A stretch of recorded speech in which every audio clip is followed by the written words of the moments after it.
Aloha, I'm Gabriel del Aragon, and I work with the Spooky Kine Investigations, SKI. We are a nonprofit organization that helps people with the paranormal.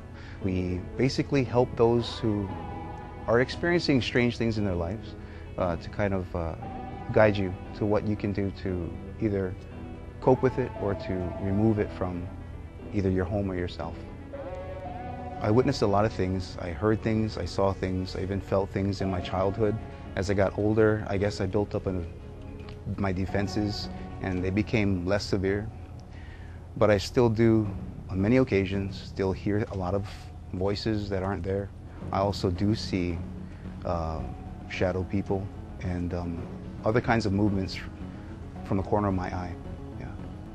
As we were touring the house, I had my camera on me and I was filming the whole time. And as we got to the room where the children sleep, the mom had asked her son to kind of explain what was going on, but she hadn't seen her son leave earlier to go play with some neighborhood kids, so he had actually run out of the house. While I was filming, I explained it to her that he took off with some friends, and we continued our tour. When the tour was finished and I looked at the video and analyzed the footage, I witnessed the voice come through when she asked, you know, maybe my son can tell you some stories. And I said, I think he went out to go play, and this young voice came out, and it sounded like a boy saying, I see, and he said the name of the child. We set up our cameras and equipment, and as I was in the house and waiting to begin our investigation, I noticed that there was a movement from the side of my eye, and when I looked towards the ceiling, I witnessed this, what looked like this shadow, kind of basically looking like a monkey swinging on the ceiling, and it ducked into, it just so happened to be the children's room. And one of the investigators says, so why, what did you see? And I said, I saw this shadow just dart into the room over there. And at that time it says, oh, we already have an investigator inside the room. So okay, I'll go check him out, see if it's okay. So I walked down the hall, I looked into the room, and she was sitting on the floor and her eyes were kind of big. And I asked if she was okay. And she responded with, oh, the curtains beside me were kind of like fluttering. So the wind was kind of making me a little jumpy, and I told her that the house was sealed. It was an air-conditioned house, so there was no way that the curtain could be vibrating from the wind because the windows were all closed. So I grabbed the audio recorder off of the stand that was next to the door to play it back, to listen to it, see if we caught anything. And on playback, I can hear myself coming into the room and asking her, hey, are you okay?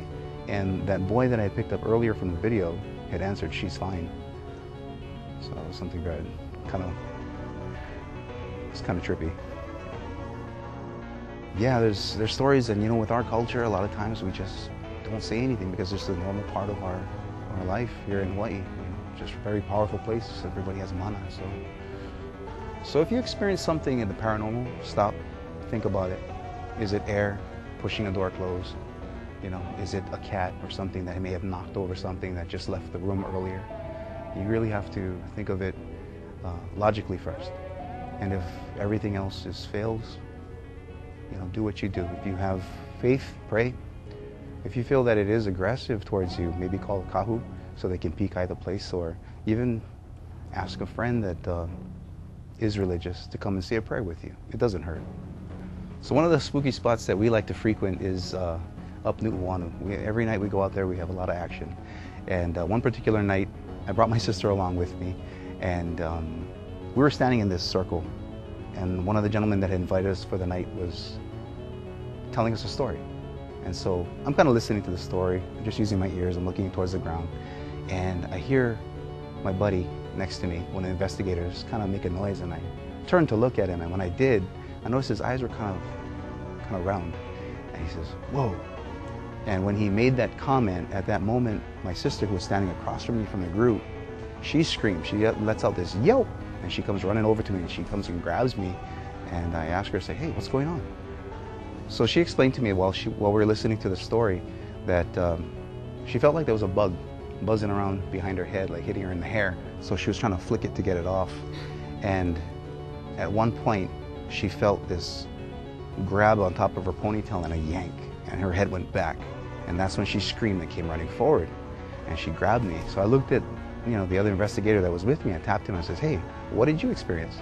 And he tells me, We were listening to the story, and I was looking toward your sister, and I witnessed this really tall shadow appear behind her, and that's when she screamed. I personally can't explain exactly what happened on the trail with my sister. There's all these old tales of giants and hulu men and all these different kind of spirits that frequent up in the Pali, and it's just all these things come rushing, and it's just like, really what it is, it's paranormal.